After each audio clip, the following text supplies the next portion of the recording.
Olá, meus amigos, eu sou o professor Pedro Lenza e resolvemos hoje, no dia 2 de setembro de 2013, iniciar uma nova forma de diálogo com os nossos amigos do Brasil. Temos aí milhares de seguidores no Twitter, nas redes sociais, Facebook, milhares de leitores, o que agradecemos. E então entendemos que aqui pode ser um momento para dialogarmos os grandes temas que vêm sendo decididos pela Suprema Corte. E escolhi para lançar este novo projeto o caso Donadon, o caso que vem gerando muita polêmica, e vou tentar trazer alguma explicação rápida e breve. O primeiro ponto é discutir por que Donadon foi julgado pelo STF, em razão da prática de determinados crimes hoje já reconhecidos pela Suprema Corte. Só que antes de falar do Donadon, eu gostaria de chamar a atenção para o julgamento da Ação Penal 333, que julgou questões e fatos praticados pelo deputado federal Ronaldo Cunha Lima. E naquele momento, depois de toda uma instrução probatória bastante complicada, o então réu, o deputado Ronaldo Cunha Lima, resolve renunciar o mandato. E havia uma discussão, uma premissa básica antes de se analisar a ação penal, se o Supremo continuava o tribunal competente em razão da renúncia parlamentar.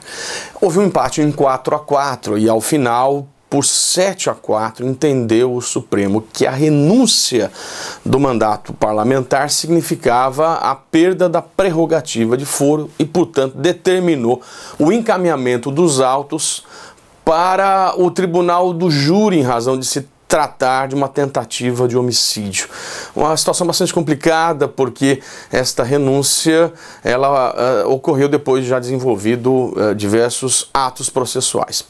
A situação se repete com o caso de hoje de análise de Natan Donadon, que às vésperas do julgamento renuncia o mandato, buscando justamente esta mesma decisão do Supremo, no caso de Ronaldo Cunha Lima, de deixar de ser a Suprema Corte o tribunal competente na medida em que havia uma renúncia parlamentar. Lembramos que o Supremo é competente em razão do artigo 53, parágrafo 1º da Constituição, combinado com o artigo 102, inciso 1, a linha B, que trata de julgamento de ação penal contra os parlamentares. Só que aqui houve uma mudança de entendimento. O Supremo, como se tratava de uma renúncia às vésperas do julgamento, por 7-4, o mesmo placar, no caso de Ronaldo Cunha Lima, mudou a jurisprudência e passou a entender que se tratava de verdadeira fraude processual para não ser julgado pela Suprema Corte. E essa renúncia se deu às vésperas da prescrição.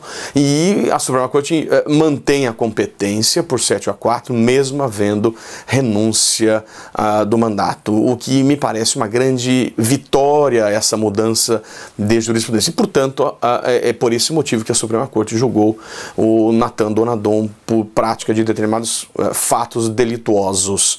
E houve a interposição de embargos declaratórios depois do julgamento, e esses embargos, no primeiro momento, foram julgados no dia 13 de dezembro de 2012, quando foram considerados rejeitados pela Corte.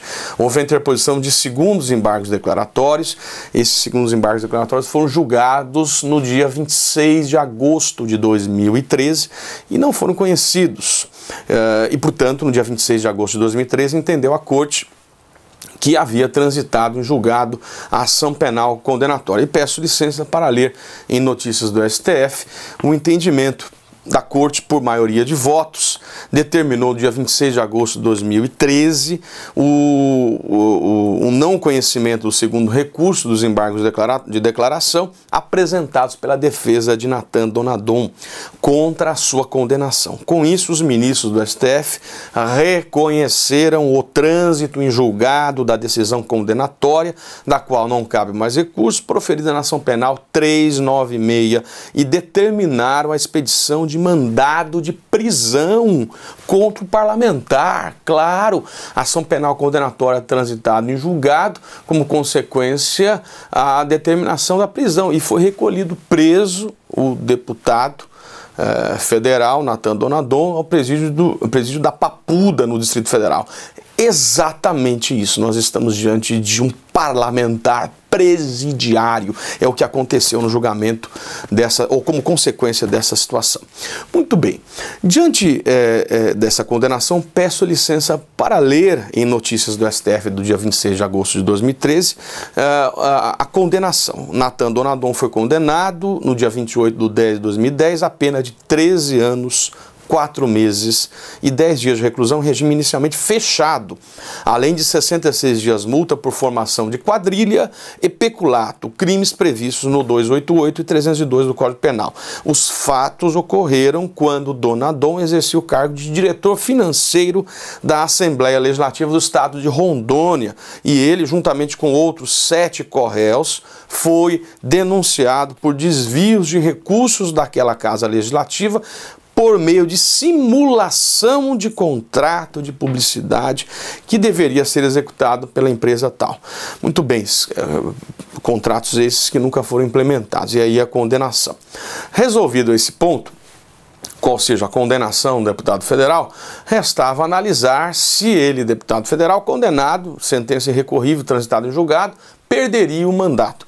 E aí que eu chamo a colação o julgamento da ação penal 470 do Mensalão, outro tema bastante importante e em análise aí pela Corte. E o Supremo, no julgamento do Mensalão, no dia 17 de dezembro de 2012, entendeu, uma decisão bastante interessante, mudando a jurisprudência, que a perda do mandato seria automática em razão da sentença penal condenatória quando se dissesse respeito a ato de improbidade administrativa, como nos crimes contra a administração, e entendeu também nos crimes cuja pena fosse superior a 4 anos, aplicando o Código Penal. Então o Supremo dá uma decisão bastante interessante, inovadora, mudando a jurisprudência em dezembro de 2012, dizendo que a perda do mandato parlamentar seria automática. Essa decisão foi por 5-4, bastante instável, porque proferida no momento em que só podiam votar 9 ministros, o ministro Teori Zavascki, já nomeado, não votou, e havia uma vaga que vem a ser preenchida em 2013 pelo ministro Barroso. Então, uma mudança de jurisprudência bastante complicada, dada a instabilidade do plenário na sua composição. E digo mudança de jurisprudência porque até então o Supremo entendia que a perda do mandato não era automática e precisava ser reconhecida pela Casa, decidida pela Casa, aplicando o artigo 55, parágrafo 2º da Constituição e afastando o artigo 15, inciso 3, que foi utilizado no caso do Mensalão. Cito 2 precedentes nesta linha, o MS 21.443, julgado em 1992, ministro Paulo Brossard, e o recurso extraordinário 179.502, julgado em 1995, ministro relator Moreira Alves, e na linha do voto do ministro Celso de Mello, bastante forte neste RE 179.502. Pois bem, é importante notar que a Constituição, ela tem a regra geral do artigo 15, inciso 3, que fala em suspensão de direitos políticos e, portanto, perda do mandato, mas, pelo princípio da especialidade, eu vinha sustentando a aplicação para os parlamentares federais, no caso aqui, do artigo 55, parágrafo 2º, que determina que a perda do mandato, ela não será automática, mas dependerá de decisão da Casa. Isso está no artigo 55, parágrafo 2º. É importante notar que o 55, parágrafo 2º, fala em decisão da Casa e o 55, parágrafo 3º, fala que será a perda declarada. Aqui não é uma mera declaração, mas é uma decisão a ser reconhecida pela Corte. Peço licença para ler o dispositivo, artigo 55, parágrafo 2º, diz que a perda do mandato será decidida na hipótese do inciso 6, ou seja, condenação criminal em sentença transitada em julgado. Trata-se de verdadeira cassação do mandato e, portanto, um provimento de natureza constitutivo, porque é a Casa que decide, ao passo que o parágrafo 3º fala que a Casa declara a perda do mandato. Ato declaratório, portanto, uma mera extinção. Eu vinha sustentando, pelo princípio da especialidade, que o 55, parágrafo 2º, prevaleceria sobre o 15, inciso 3. por mais complicados, por mais vexatórios, improbos que tivessem sido os crimes praticados em razão do mensalão, por mais reprovação social, eu não poderia rasgar o artigo 55, parágrafo 2º. Mas esse meu entendimento, até lancei em alguns escritos, coloquei no livro, ele não coincidiu com a maioria de 5-4 em dezembro de 2012. Em um novo julgamento, a Suprema Corte, ela altera o seu entendimento. Agora, recentemente, no julgamento da ação penal 565, essa ação penal, ela é uma ação penal inédita, porque temos aqui a condenação do primeiro senador da República após 88, o senador Ivo Cassol, pela prática de crime de fraude em licitações, na época em que ele foi prefeito da cidade de Rolim de Moura, anos de 1998 a 2002. E agora, com a nova composição, o ministro Teori votou, o ministro Barroso votou, o entendimento muda. Agora, eu digo 8 de agosto de 2013, e o Supremo passa a entender que a perda do mandato não é automática em se tratando de parlamentares, no caso federais, e que, portanto, isso precisa, na forma do artigo 55, parágrafo 2º, ser decidido votação por 6-4, ou seja, não há o voto do ministro Fux, porque já havia decidido a questão, quando o ministro do STJ, portanto, impedido para jogar a questão. O Supremo volta àquele entendimento que já ocorria antes do mensalão, que havíamos sustentado, e na nova composição entende que a perda do mandato não é automática, que depende de decisão da Casa. Pois bem, adotou-se esse novo entendimento, ação penal 565, no caso do Nathan Donadon, e houve a apresentação de uma representação número 20 de 2013, a Câmara dos Deputados, para a cassação. E o relatório da CCJ é bastante contundente. Peço vênia para ler esse relatório do deputado Sérgio Sveiter, que diz o seguinte, no dia 12 de agosto de 2013, afirma, portanto, o relator da CCJ. Vou pedir vênia para ler esta manifestação dele. A leitura do acórdão proferido pelo colêgio do STF, na ação penal 396, revela que a conduta pela qual o deputado federal Nathan Donadon foi condenado é de natureza gravíssima, revelando-se absolutamente incompatível com o exercício do mandato parlamentar. Os fatos são verdadeiramente estarrecedores e não se coadunam com os requisitos de probidade e decoro exigidos para o exercício do mandato popular. O caso vertente, continua o relator da CCJ, na representação 20 de 2013, o deputado federal Sérgio Sveiter, o caso vertente envolve a formação de um juízo de gravidade e reprovabilidade sobre um deputado federal que participou de uma organização criminosa que assaltou os cofres públicos do Poder Legislativo de Rondônia, do qual era diretor financeiro, mediante contrato simulado de prestação de serviços de publicidade que jamais foram prestados. Este relatório foi aprovado na CCJ por uma maioria de votos e entendeu a CCJ que deveria a questão ser resolvida pelo plenário. Pois bem, a situação é levada ao plenário para, na forma do 55, parágrafo 2º, decidir sobre a perda do mandato do deputado federal condenado, com sentença condenatória transitada em julgado. Estando presentes quase 460 deputados, de modo bastante, vamos dizer assim, de modo bastante extraordinário, não se esperava, não era isso que se esperava, especialmente diante de uma decisão de um relatório muito firme da CCJ, não se consegue o número da maioria absoluta para se decidir pela perda do mandato. E aqui precisavam de 257 votos, portanto, maioria absoluta dos deputados federais, dos 503 deputados federais, e o que se verificou, ao invés de 257, foram 233 votos. Faltaram 24 votos para se reconhecer a cassação do mandato.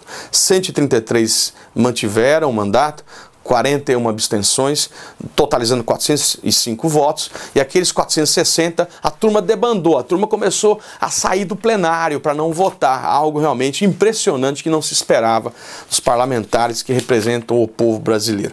E aí houve uma situação bastante complicada, um deputado federal presidiário condenado no regime fechado e sem perder o mandato, porque a casa assim decidiu. Foi quando então o presidente da Câmara, Henrique Alves, determinou a convocação do suplente. Vou pedir vênia para ler o pronunciamento de Henrique Alves. tendo em vista a rejeição do parecer da CCJ, que opinava pela procedência da representação, esta presidência dará consequência à decisão do plenário, ou seja, vai respeitar o que o plenário disse, manter o mandato. Todavia, uma vez que, em razão do cumprimento de pena em regime fechado, o deputado Natan Donadon encontra-se impossibilitado de desempenhar suas funções, considero-o afastado do exercício do mandato e determino a convocação do suplente imediatamente em caráter de substituição pelo tempo que durar o impedimento do titular. Disse assim o presidente da Câmara, o deputado federal Henrique Alves, após o anúncio do resultado no dia 28 de agosto de 2013. A situação realmente não tinha outra saída, deputado federal encarcerado, regime fechado, 13 anos de prisão e, portanto, essa tinha que ser a decisão. Contra a decisão do plenário, houve a interposição por parlamentar federal no exercício do dito direito líquido e certo ao devido processo legislativo do mandado de segurança 32.326. E hoje, dia que eu gravo essa minha explanação, dia 2 de setembro de 2013, o ministro Barroso deu uma liminar no sentido de suspender os efeitos da deliberação plenária no caso da representação 20 de 2013. E faz uma análise bastante interessante. O ministro Barroso foi um dos que aderiu àquela tese de especialidade do 55, parágrafo 2º, portanto, no sentido de que a casa deve deliberar. Só que no caso específico ele desenvolveu o seguinte raciocínio. Veja bem, condenado a 13 anos, diz a LEP, a Lei das Execuções Penais, nos seus artigos 36 e 37, que não pode deixar o estabelecimento prisional condenado ao regime fechado, a não ser que tenha cumprido 1/6 da pena. Lembrando que se foi condenado a 13 anos, 1/6 da pena é um tempo maior do fim do mandato desse parlamentar, que é, no final, a legislatura acaba no ano que vem, eleições de outubro de 2014, mandato janeiro de 2015 se encerra, então, portanto, o mandato termina antes do tempo mínimo de cumprimento de pena no regime fechado. Então ele não vai poder estar às sessões deliberativas, não vai poder exercer o papel de parlamentar. E aí aplica o 55, inciso 3 da Constituição, que estabelece, vamos ler aqui com o máximo vênia aos meus amigos, que perde o mandato o deputado ou senador que deixar de comparecer em cada sessão legislativa a terça parte das sessões ordinárias, e manda aplicar o 56, inciso 2, que, por análise a contrário senso, perde o mandato o deputado ou senador que estiver licenciado por um prazo que ultrapasse 120 dias. Ou seja, a decisão bastante interessante de uma situação prática, impedir que ele possa desenvolver a sua atividade parlamentar, essa impossibilidade jurídica e física, e por consequência aplicando o 55 inciso 3 e dessa forma o 55 parágrafo 3º dizendo que a casa deve declarar e não simplesmente decidir. Veja, o ministro Barroso ele entende pela especialidade do 55 parágrafo 2º, mas numa situação muito particular como essa, decide nesta liminar, em sede, portanto, provisória, que precisa de análise do parlamento, que na verdade, deve, aqui, diante dessa impossibilidade jurídica e física, haver a declaração desta perda do mandato pelo próprio parlamento, 55 parágrafo 3º. Então, realmente é algo bastante inusitado, a situação está pendente para ser resolvida, e o que tem sido visto na prática é que os presídios estão sendo reformados para receber esta nova, aspas, clientela. Estão alegando ali questões de segurança, alvo de rebeliões, extorsões, conduta que possa gerar situação de perigo à vida desses condenados.